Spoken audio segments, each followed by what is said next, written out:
ये तीन तरह की स्त्रियां पुरुषों के लिए होती हैं वरदान। इन्हें कभी धोखा नहीं देना चाहिए। दोस्तों, आज मैं आपको एक वफादार स्त्री की कहानी सुनाने जा रहा हूं। इससे पता चलेगा कि स्त्री यदि वाकई में किसी से सच्चा प्रेम कर बैठे तो वो उसके लिए कुछ भी करने को तैयार रहती है। स्त्रियों में ये दो खासियत होती हैं। यदि वो किसी को दिल दे बैठे तो उससे बड़ा हितैषी दुनिया में कोई नहीं है। अगर वो किसी से नफरत कर बैठे तो उससे ज्यादा निर्दयी भी कोई नहीं होता। दोस्तों, स्वागत है आपका आपके अपने चैनल गोपेश ज्ञान में। इस चैनल पर आपको ज्ञान से संपन्न रोचक कहानियां सुनने को मिलती हैं। मित्रों, आज भी मैं आपको एक रोचक किस्सा लेकर आया हूं। आइए इसे ध्यान से सुनते हैं। इंद्रप्रस्थ नगरी में चंद्रगुप्त नाम का एक राजा रहता था। राजा के 4 बेटे थे। चारों राजकुमार बड़े ही रूपवान और धनुष बाण चलाने में बड़े माहिर थे। एक दिन वे चारों राजकुमार अपने अपने घोड़ों पर बैठकर शिकार खेलने के लिए निकले। जंगल में हिरण के पीछे दौड़ते दौड़ते वे मार्ग भटक गए और किसी अनजान राह पर चलते चले गए। चलते चलते वे एक अजनबी शहर में जा पहुंचे। वहां के लोग बड़े ही जादूगर थे। वे अपनी जादू विद्या से मनुष्य को कभी मेढ़ा, कभी बकरा, कभी मुर्गा बना देते थे। राजकुमारों को नहीं पता था कि हम जादूगरों की नगरी में आ गए हैं। वे शाम के समय शहर को देखने के लिए गलियों में भ्रमण कर रहे थे। चलते चलते वे एक भटियारी की सराय में जा पहुंचे। उस भटियारिन की भी 4 बेटियां बड़ी ही रूपवान थी। उन चारों के अलग अलग मकान थे। वे चारों जादू करने में बड़ी निपुण थी। उनमें से जो सबसे छोटी लड़की थी, उसकी नजर जब उन कुमारों पर पहुंची तो वो उन्हें देखती ही रह गई। सोचने लगी, ये तो किसी राजा के बेटे मालूम पड़ते हैं। कितना रूप दिया है परमात्मा ने इन्हें। यदि ये हम चारों बहनों के पति बन जाएं, तो जिंदगी खुशियों से भर जाएगी। यही सोचती हुई वो अपनी बहनों के पास पहुंची और उनका हाथ पकड़कर बोली, बहनों, आज भगवान ने हमारी टेर सुन ली। 4 राजकुमार आज हमारी सराय में आए हुए हैं। वे चारों इतने सुंदर हैं कि उन्हें देखते ही रहे। ऐसे सुंदर रूप वाले लड़के आज से पहले हमारी सराय में कभी नहीं आए। किसी राजा के बेटे मालूम पड़ते हैं, जिनके रूप की तारीफ करते मुझसे नहीं बनती। छोटी बहन की बात सुनकर वे चारों बहनें भी उन्हें देखने के लिए बेचैन होने लगी। वे दौड़ती हुई सराय में आईं और उन चारों राजकुमारों को देखकर मंत्रमुग्ध हो गईं। सोचने लगी कि क्यों ना हम चारों बहनें इन चारों को बांट लें और इनको अपने साथ रखकर खूब आनंद करें। यही सोचकर उन्होंने सम्मोहन विद्या से उन्हें मोहित कर लिया। सम्मोहन विद्या के कारण वे मोहित होकर उनके घरों में चले गए। घर में पहुंचते ही जादू के जोर से उन चारों ने उन चारों भाइयों को मेढ़ा बना लिया। अब तो वे पूरे दिन उन्हें मेढ़ा बनाकर रखती थी और रात होने पर उन्हें राजकुमार के रूप में बदल लेती थी और उनके साथ खूब रंगरलियां मनाती थी। धीरे धीरे इसी तरह से कई दिन बीत गए। उनके दिन बड़े आनंद से बीत रहे थे। भटियारी की छोटी बेटी को छोटे राजकुमार से प्रेम हो गया। वैसे ये कहा जाता है कि इस तरह की स्त्रियों को, बेश्याओं को किसी से प्रेम नहीं होता। वे सिर्फ 2 चीजों की भूखी होती हैं, एक तो शारीरिक सुख और दूसरा पैसे की। प्रेम करके वे किसी एक से बंधना नहीं चाहती, पर प्रेम तो प्रेम होता है। वो कब हो जाता है किसी को पता नहीं चलता। भटियारी की छोटी बेटी को भी छोटे राजकुमार से प्रेम हो गया। उसकी तीनों बड़ी बहनें तो अपने अपने राजकुमार को मेढ़ा बनाकर रखती थी, पर छोटी लड़की अपने राजकुमार को राजकुमार के रूप में ही रखने लगी। वो उससे प्रेम भरी बातें करती थी, उसकी सेवा करती थी। उसके पूछने पर अपनी गुप्त बातें भी उसे बता देती थी। प्रेम की यही एक खासियत होती है कि आदमी के दिल में छल कपट नहीं रहता। वो सब कुछ अपने प्रेमी को बता देना चाहता है, पर जो सच्चा प्रेम नहीं करता वो अपने मन के अंदर कपट रखता है, कुछ बातों को छुपाकर रखता है। मित्रों, ये बात गांठ में बांध लो। जो लड़की या लड़का अपनी सारी बातें भले ही वे ना बताने वाली हों, फिर भी उन्हें बता दे तो समझ लेना वो आपसे सच्चा प्रेम करता है या करती है। भटियारी की छोटी बेटी भी अपने राजकुमार से कुछ नहीं छुपाती थी। वो दिन पर दिन छोटे राजकुमार पर अपना स्नेह बढ़ाती गई। उसके बिना उसे एक पल भी चैन नहीं पड़ता था। इस प्रकार जब काफी दिन बीत गए तो एक दिन छोटे राजकुमार को अपने माता पिता की याद आ रही थी। वो अपने परिवार की, दोस्तों की याद करके उदास बैठा था। राजकुमार को उदास देखकर भटियारी की छोटी बेटी ने पूछा, हे प्राणनाथ, आज तुम किस लिए उदास बैठे हो? आपकी उदासी देखकर मुझे बिल्कुल भी अच्छा नहीं लगता। तब राजकुमार बोला, हे प्रिय, आज मैं अपनों की याद करके उदास हूँ। मेरे माता पिता के 4 बेटे हैं और वे चारों आज तुम चारों बहनों के चंगुल में फंसे हुए हैं। मेरे तीनों भाई शादीशुदा हैं।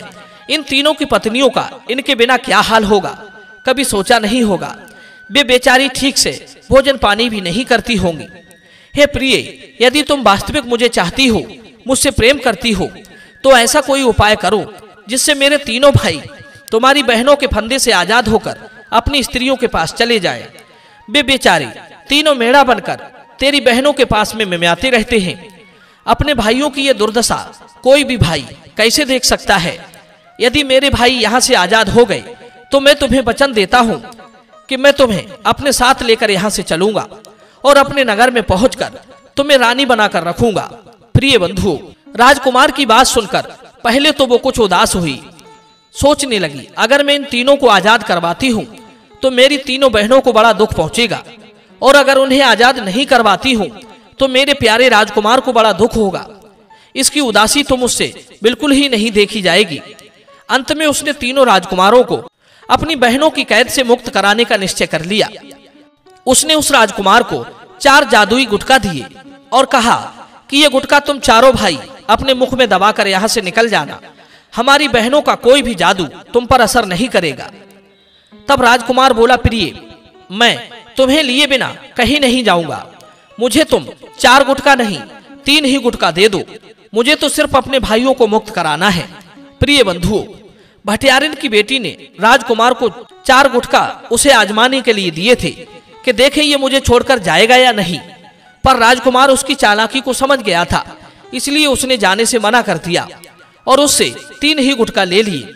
भटियारी की बेटी समझ गई कि छोटा राजकुमार वास्तविक मुझसे प्रेम करता है, इसलिए मुझे छोड़कर नहीं जाना चाहता। भटियारी ने राजकुमार को 3 गुटका दे दिए और कहा कि देखो, आज से 8वें दिन दिवाली का दिन है और हम चारों बहनें उस दिन देवी के मंदिर में मंत्र सिद्ध करने के लिए जाएंगी। उस समय घर पर कोई नहीं रहेगा। तुम अपने भाइयों के मुख में ये गुटका दबा देना। गुटका रखते ही उनका जादू हट जाएगा और तुम्हारे भाई मेढ़ा से राजकुमार बन जाएंगे। फिर तुम उन्हें यहाँ से निकाल कर ले जाना। मित्रों, भटियारिन की बात सुनकर राजकुमार बड़ा प्रसन्न हुआ। धीरे धीरे जब दिवाली का दिन आया तो राजकुमार ने मौका पाकर अपने भाइयों को ठीक किया। जब वे तीनों अपने असली रूप में आ गए तो उसने उन तीनों को वहां से रवाना कर दिया और स्वयं छोटी भटियारी के पास रुक गया। उधर जब वे तीनों बहनें लौट कर आईं और उन्होंने अपने घर में मेढ़ों को बंधा नहीं देखा तो व्याकुल हो उठी। वे राजकुमारों के बारे में एक दूसरे से पूछने लगी, पर उन्हें उस षड्यंत्र के बारे में कुछ नहीं पता था। उन्होंने उन तीनों राजकुमारों को ढूंढ कर लाने के लिए अपना अपना जादू चलाया, पर किसी के जादू ने कोई असर नहीं दिखाया। तब वे तीनों बहनें अपनी छोटी बहन के घर आईं। वहां जाकर देखा तो उसका राजकुमार उसके पास मौजूद था। छोटे राजकुमार को देखकर उन तीनों बहनों ने समझ लिया कि उन तीनों राजकुमारों को यहाँ से भगाने में हमारी छोटी बहन का ही हाथ है। वे तीनों मिलकर अपनी छोटी बहन को गालियां देने लगी, उसे मारने पीटने लगी।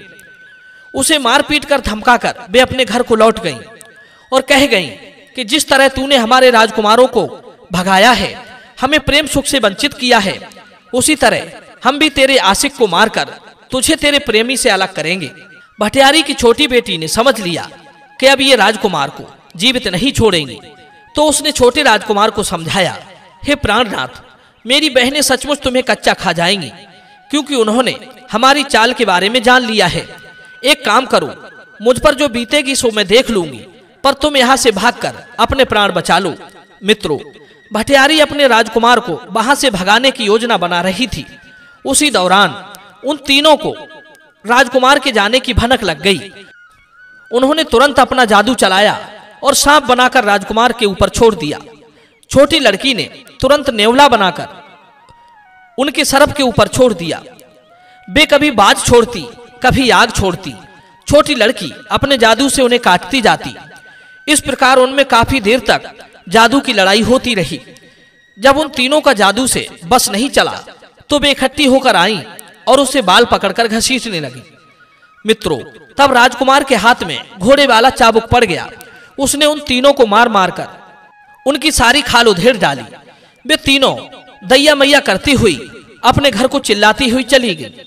इधर छोटी भटियारिन ने राजकुमार से कहा, हे प्यारे, अब तो मेरी बहनों से मेरा बैर बंध गया है, अब मेरा भी यहाँ पर रहना ठीक नहीं है, बेहतर यही होगा कि हमें यह शहर छोड़ देना चाहिए। यही सोच करके छोटी लड़की राजकुमार को लेकर वहां से काफी दूर किसी दूसरे शहर में चली आई। मित्रों, रात के समय एक दिन भटियारी गहरी नींद में सो रही थी। तब राजकुमार ने सोचा कि क्यों ना मैं इसको सोता छोड़कर यहाँ से चला जाऊं। अभी तो कुछ नहीं, किसी दिन इसका मन मुझसे उचट गया तो ये मुझे भी मेरा बकरा बनाकर अपने नगर को ले जाएगी, क्योंकि ये जादूगरनी है, सैकड़ों इसे जादू आते हैं, इसका कोई भरोसा नहीं। प्रिय बंधुओं, ऐसा सोचकर राजकुमार उसे सोता छोड़कर वहां से चला गया। इधर भटियारी जब सोकर उठी तो उसने राजकुमार को अपने पास नहीं पाया, तो वो व्याकुल हो गई। इंतजार करते करते दोपहर हो गया, पर राजकुमार का कोई पता नहीं मिला। अब तो वो अपने मन में अत्यंत अधीर होने लगी। वो समझ गई थी कि उसका प्राण प्यारा उसे धोखा देकर चला गया है। सोचने लगी, अब मैं कहाँ जाऊं, किधर जाऊं। वो राजकुमार के गम में पागलों की तरह घूमने लगी। चारों तरफ उसे आवाज देकर पुकारती थी। भटकते भटकते भूखे प्यासे कई दिन बीत गए। राजकुमार के सिवाय उसे कुछ नहीं सूझ रहा था। एक दिन वो जंगल में ऋषियों की कुटिया पर पहुंची और उन्हें सारी कहानी बताई। ऋषियों ने समझाया, पुत्री, इस दुनिया में लोग अच्छे लोगों के साथ ही धोखा करते हैं। यहाँ ना कोई किसी का दोस्त है, न कोई किसी का प्रेमी, सब अपना अपना मतलब देखते हैं। तू इन झूठे रिश्तों को भूलकर भगवान को अपना पति बना ले, वो तुझे कभी धोखा नहीं देंगे।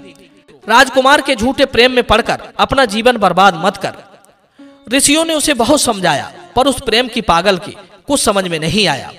इस प्रकार वो कई दिनों तक भटकने के बाद चलते चलते उसी राजकुमार के नगर में जा पहुंची।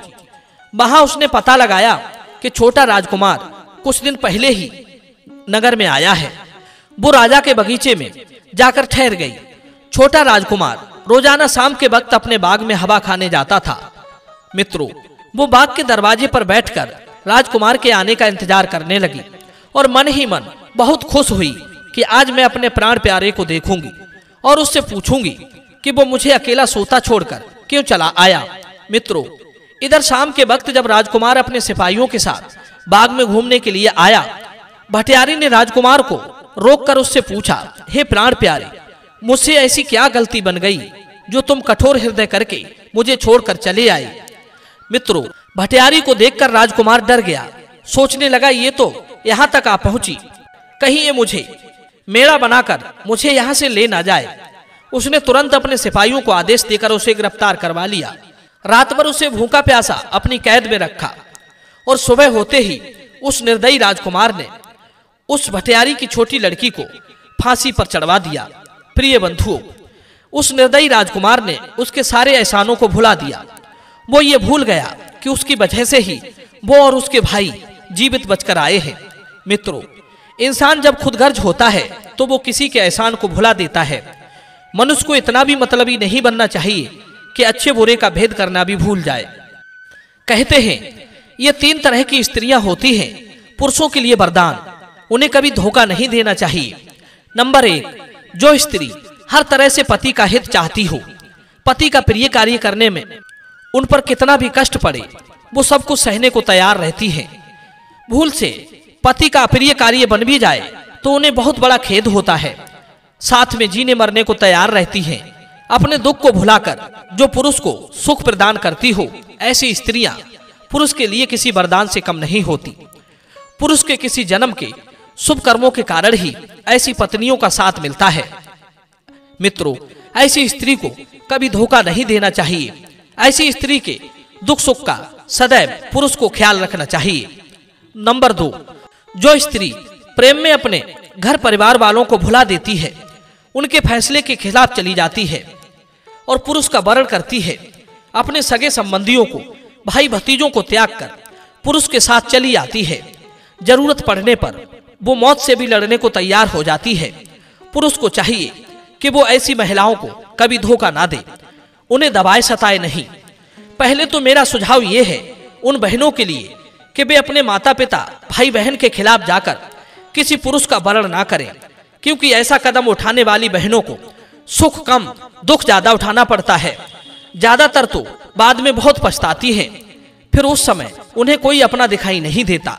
नंबर 3, जो स्त्री परिवार की मान मर्यादा को ध्यान में रखकर चलती हो, व्यर्थ का पैसा ना उड़ाती हो, पति की आय में ही अपनी गुजर बसर करती हो, पति को बुरे मार्ग पर जाने से रोकती हो, पति के दुख को अपना दुख समझती हो, पुरुष के लिए सदैव सतमार्ग पर चलने के लिए प्रेरित रहती हो, पति के भले के लिए उससे लड़ती झगड़ती भी हो, तो ऐसी स्त्रियों को पुरुष कभी धोखा ना दे।